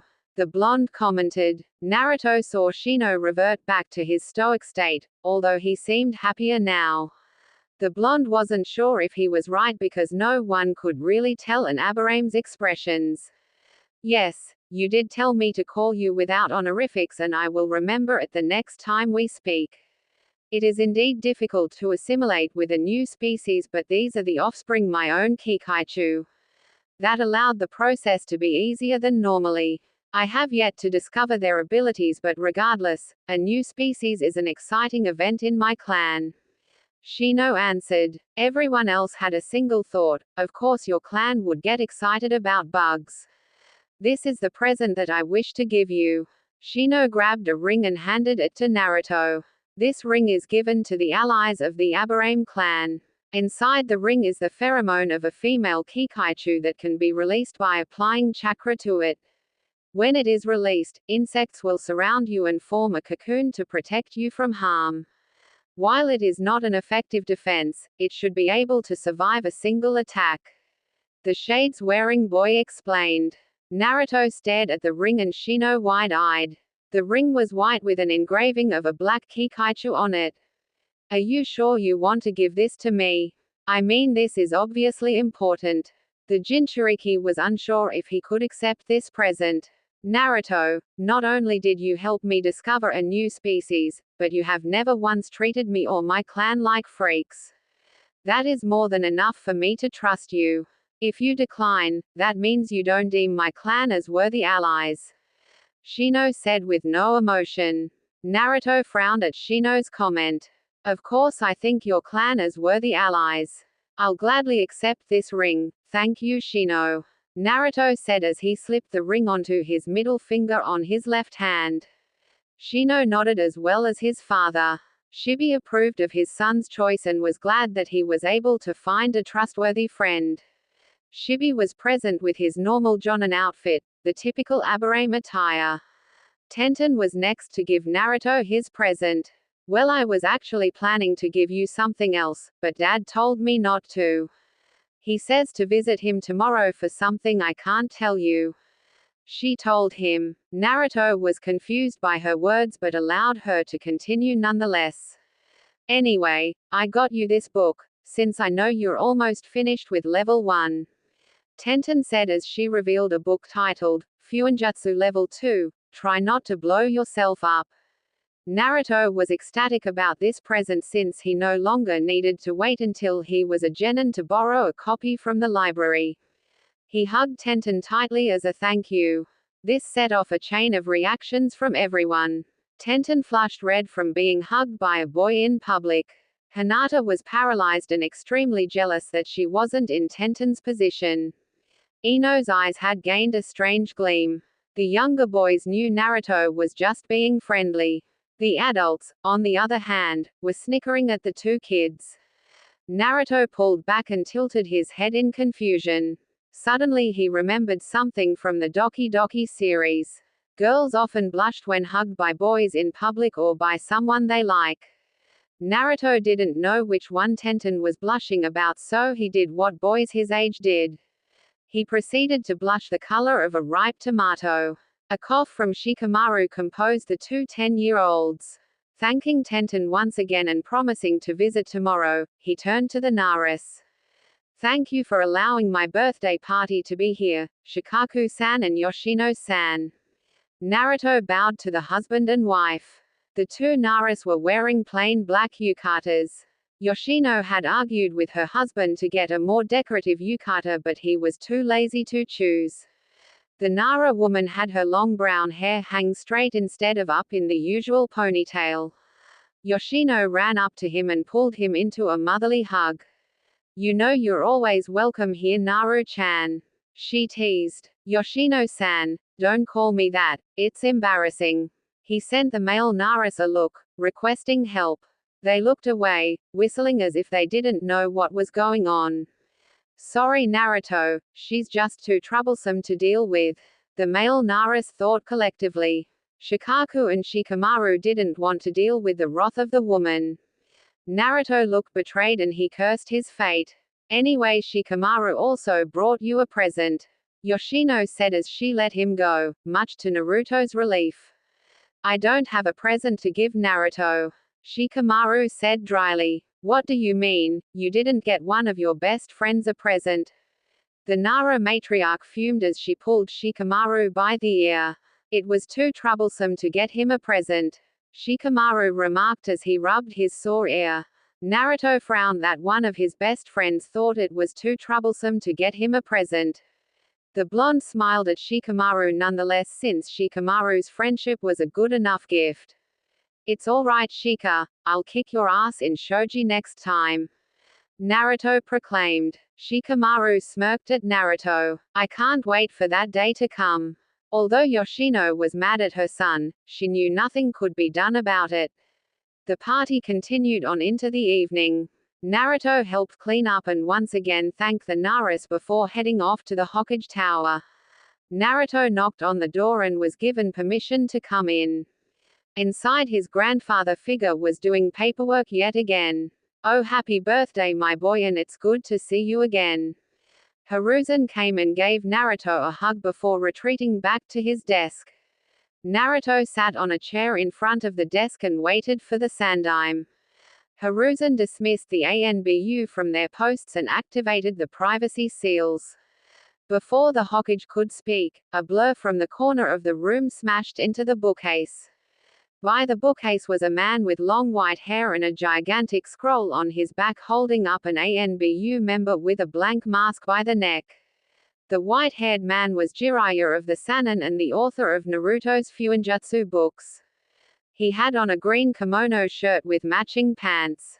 A sleeveless red haori was worn over his shirt. On his forehead was a highlight with the word, oil, instead of the usual leaf symbol. Jiraiya snapped the ANBU's neck in a quick fashion. Good thing I was in the room sensei, or we would have been spied on. The body was sealed into a scroll of Jiraiya's and given to an ANBU member that had returned when Hiruzen deactivated his privacy seals. After the ANBU left, the Jiraiya activated his own seals. Just in case sensei, we don't want the stuff we're talking about coming out of this room. Naruto sat there confused on what was going on. The Toad Sage then took a seat next to Naruto. Happy birthday, Gaki, Jiraiya told Naruto. Thanks Jiraiya-sama, but do I know you? Naruto asked, which made Jiraiya laugh in amusement. So you know about the great Jiraiya-sama. The Sannin puffed out his chest. But your questions will be answered soon, Jiraiya said, since they had more pressing matters. The Hokage coughed to get the two's attention. Naruto, I've been hiding a lot of things from you and I want to make it up to you by telling the truth. I know you have a lot of questions and I'll answer them, but don't interrupt me until I've finished talking. What I'm about to tell you doesn't leave this room, understand? Hiruzen spoke seriously to get his word across. Naruto nodded in agreement and kept his silence. Hiruzen took a long drag from his pipe before he spoke. I'm sure you're wondering why the villagers hated you since the day you were born. On the day you were born, the Kyuubi no Yoko attacked Konohagakure. It tore the village apart with ease and was about to release its strongest attack on the village. Luckily, the Yondaime was able to teleport the beast away from the village. In the history books, it says that the Yondaime defeated the Kyuubi.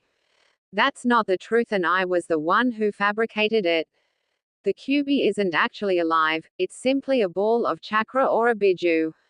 Since it isn't alive, it cannot be killed. The Yondaime was forced to seal the beast into a newborn baby in exchange for his life. The baby he put the Kyuubi in was you, Naruto.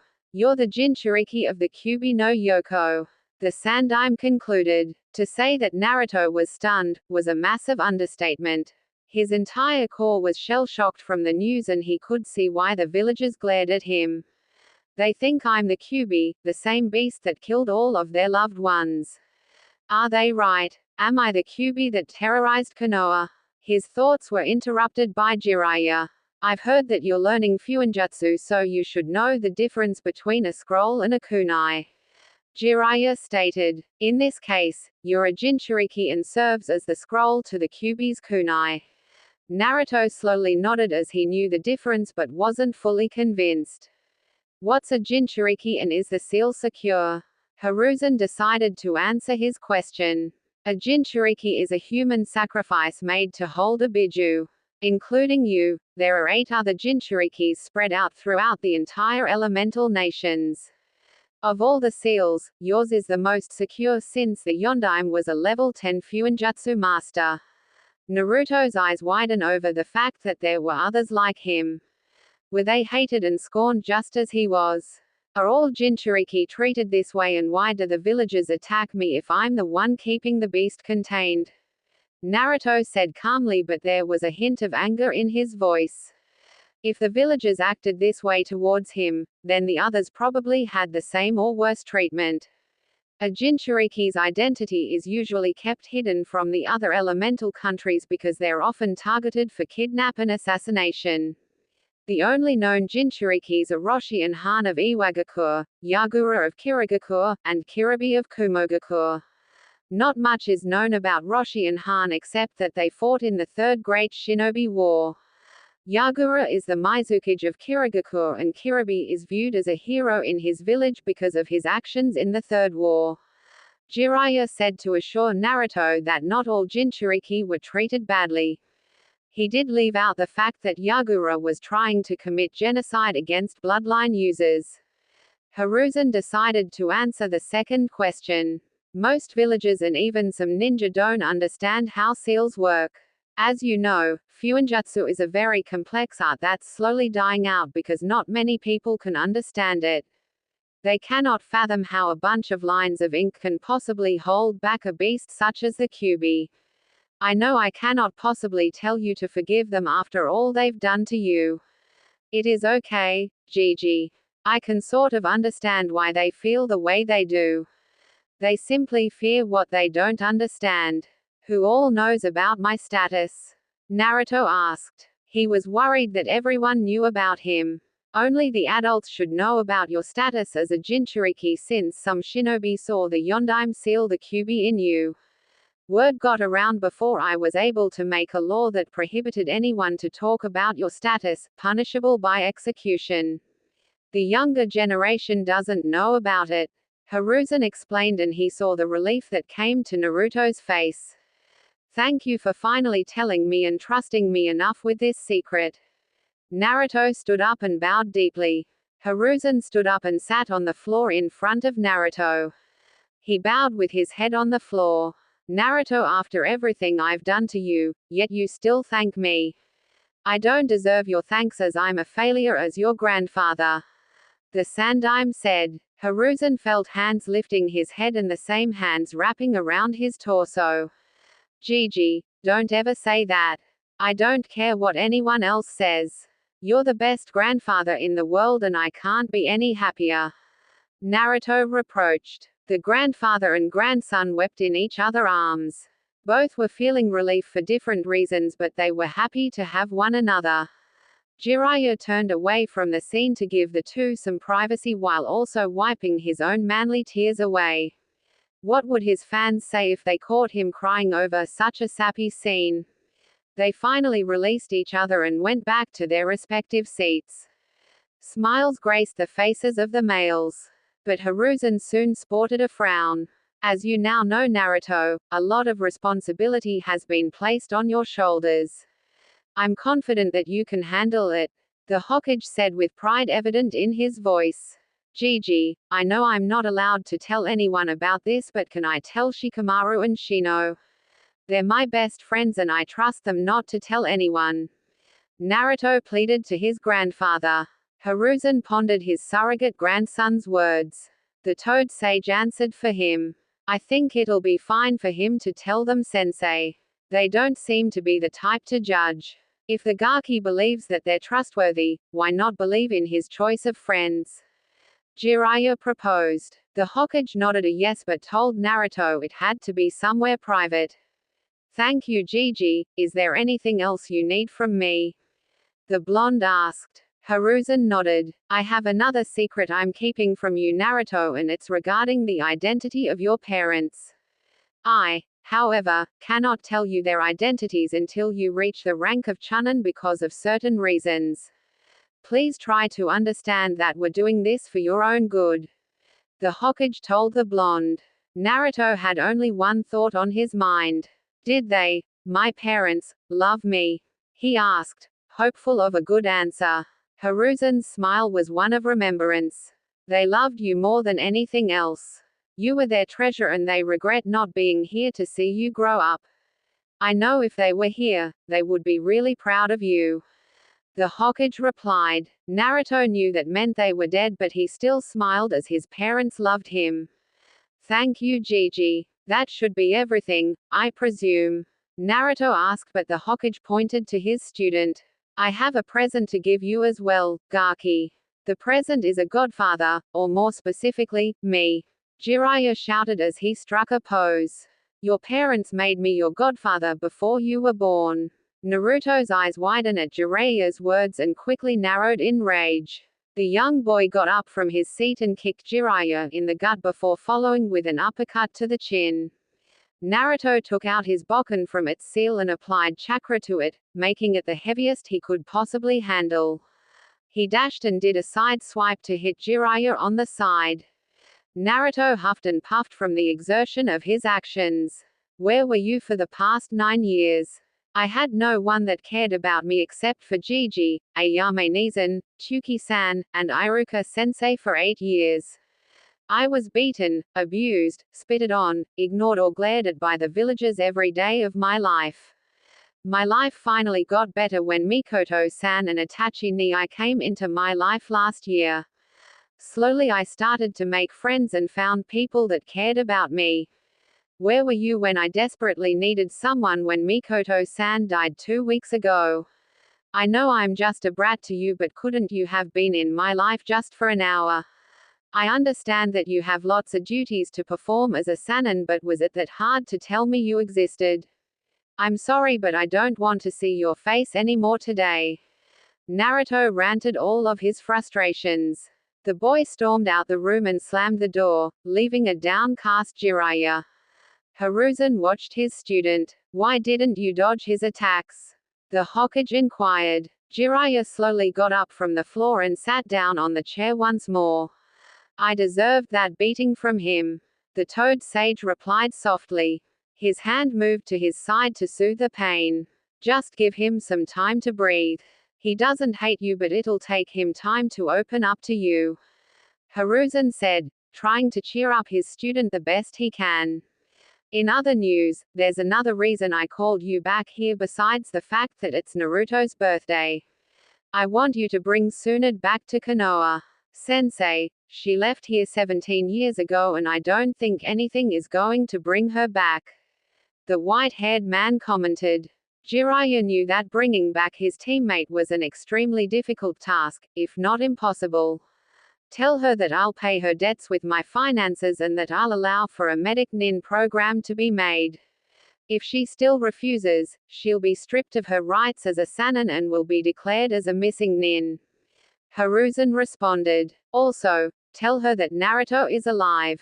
He added nonchalantly. Jiraiya slammed his hands onto the desk. Are you trying to get me killed, Sarutobi-sensei? I was already going to get pummeled because of the threat.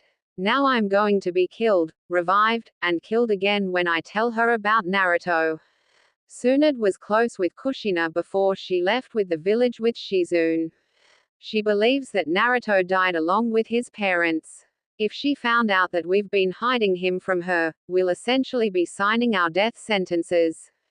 The Toad Sage shouted. Being on the receiving end of Tsunade's punches for years, Jiraiya knew how deadly the Slug Princess was. Hiruzen took a drag from his pipe. Trust me, I know what will happen, but I need her here when I finally take down Danzo. Jiraiya sat down after that statement. So you're finally going to kill that old goat? It's about time. I never did like him even though he's helping Konoha, in his own way. Hiruzen nodded. I know that he won't be an easy person to take down, so I'll need someone here, in case I fall in battle. That doesn't mean I plan on dying, but I'm not in the shape I used to be. Alright, old man, I'll bring Tsunade back with me to Konoha even if she's the one dragging my lifeless body through the gates. I hope Naruto talks to me when I come back. The Sannin finished. Jiraiya left the building through the window, leaving Hiruzen all alone. The Hokage stared at a picture of the Yondaime.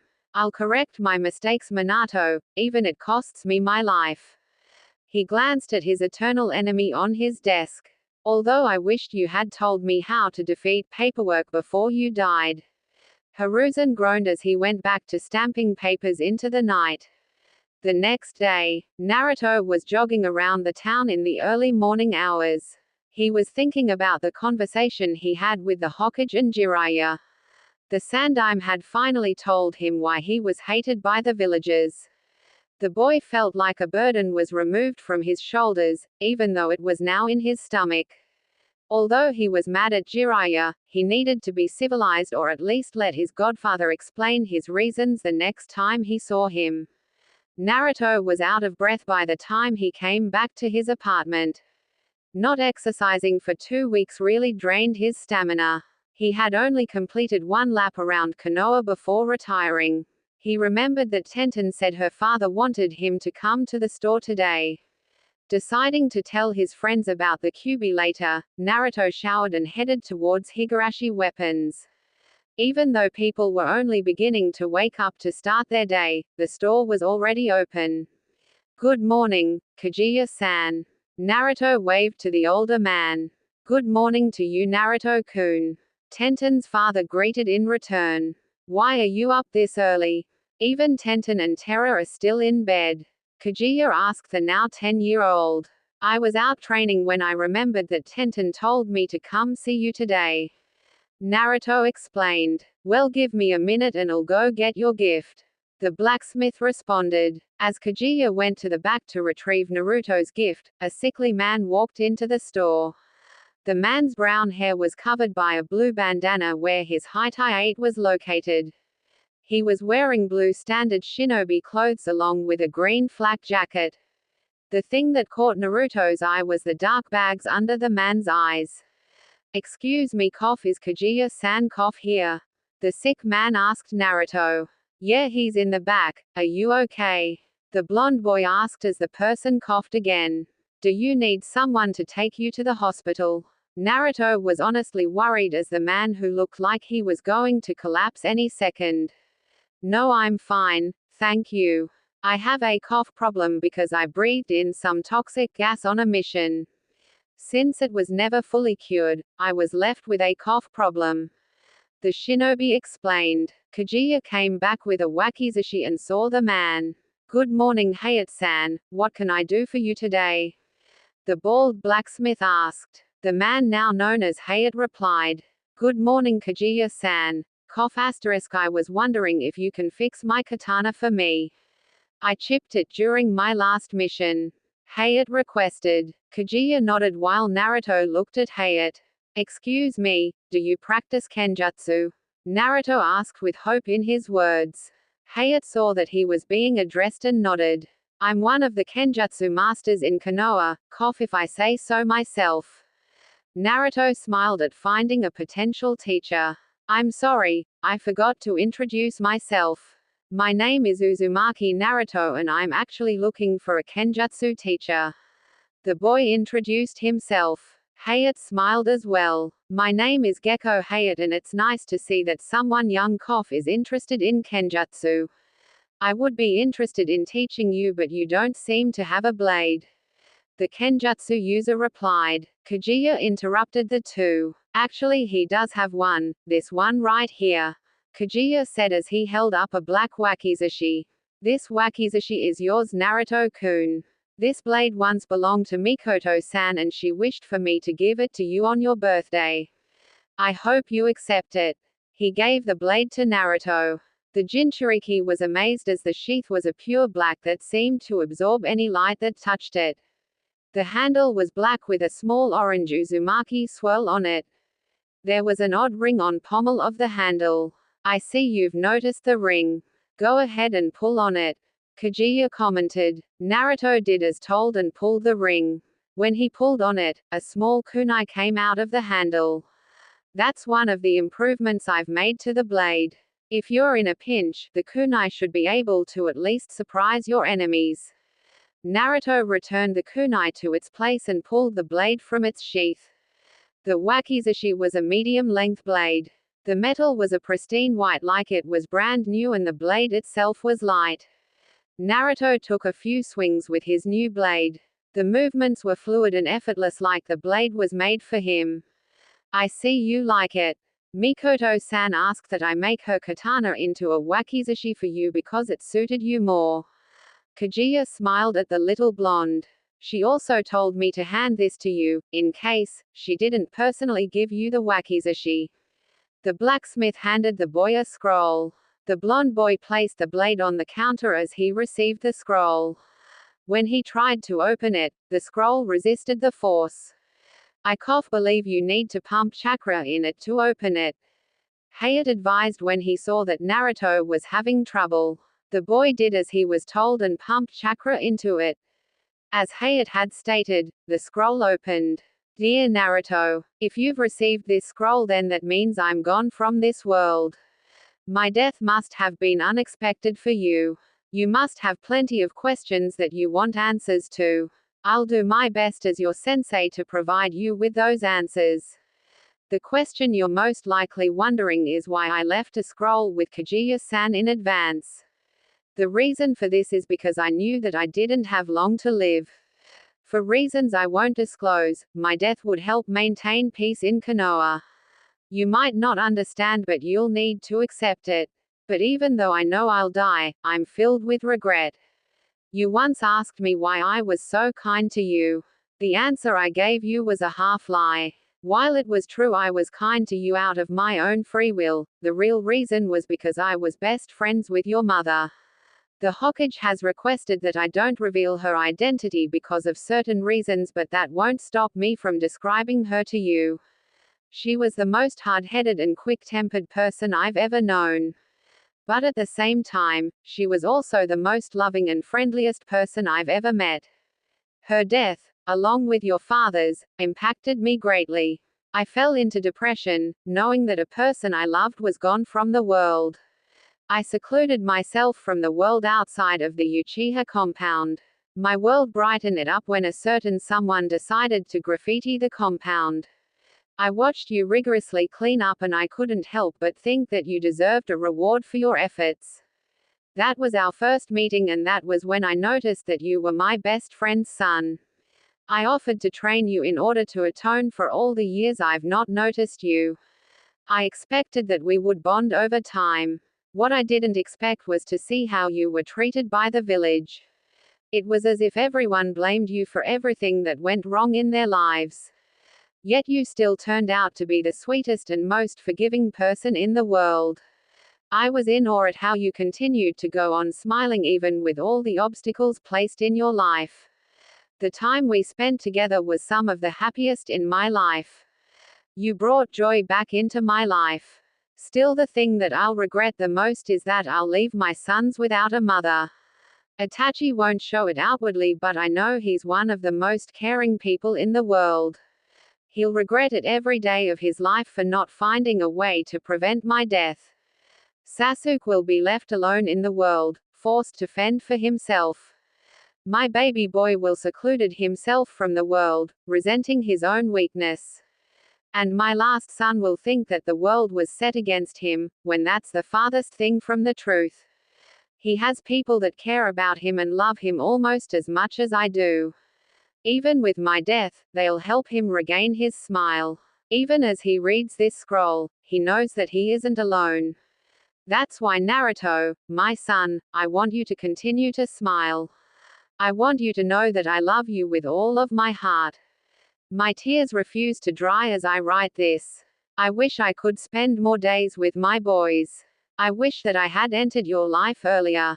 I wish I was still alive to watch my 3 boys grow up to be fine young men. Wishes that I know that won't come true. Still, I'm not worried because I know that my sons will do just fine without me. On the off chance that I'm wrong, Naruto, I want you to be there for Itachi and Sasuke.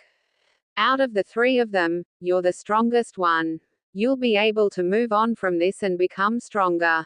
While it's selfish of me to place the responsibility on your shoulders, I believe you can do it. The wakizashi I've gifted you is your birthday present. It was originally my katana, but I believe that a wakizashi would be a better fit for you. Use the wakizashi to accomplish all your dreams. It saddens me that this will be my last present to you. Naruto, please stay strong. Know that I will always love you and that I couldn't ask for a better son. Your loving mother, Uchiha Mikoto. As Naruto finished reading the note, He failed to notice that tears were running down his cheeks.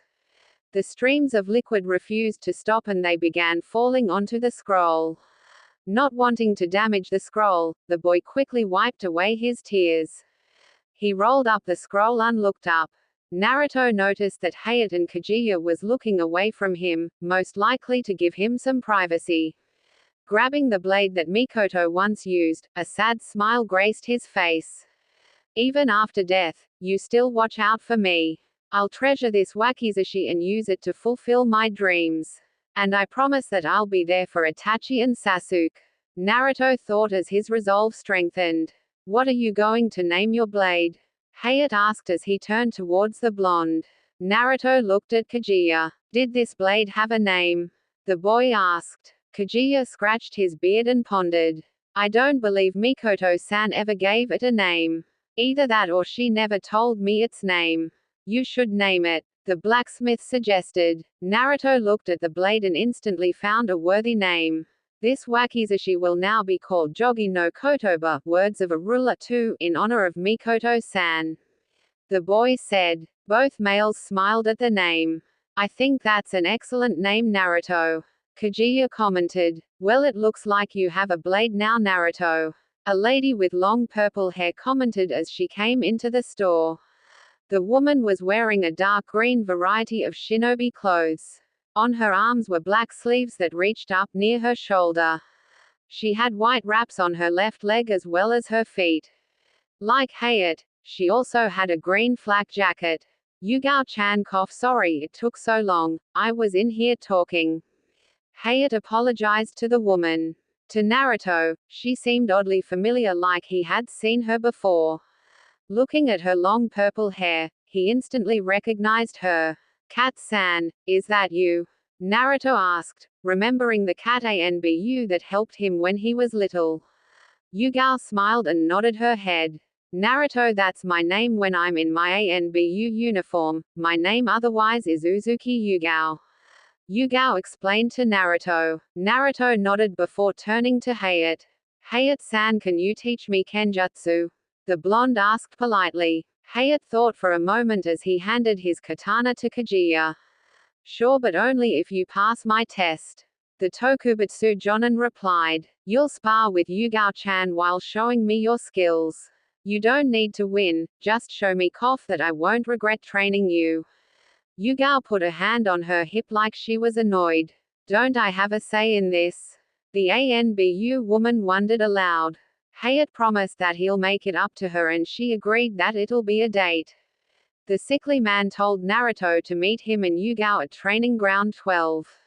The boy nodded and headed home to prepare his supplies as well as leaving the scroll from Mikoto in a safe place. After gearing up, Naruto strapped his wakizashi to his waist and headed to Training Ground 12. It was easy to find due to the fact that it was next to Training Ground 11. Unlike Training Ground 11, however, the landscape for Training Ground 12 was slightly different. The only real difference was that 12 stretched into a forest area full of trees. As he arrived, the blonde saw Yugao and Hayate waiting. The Anbu woman had a katana strapped to her back. Since this is only a spar, there will be no kill shots, so try not to kill each other. The spar ends when I say so or when your opponent gives up. Hayate explained the rules of the spar. Yugao turned to him with a grin on her face.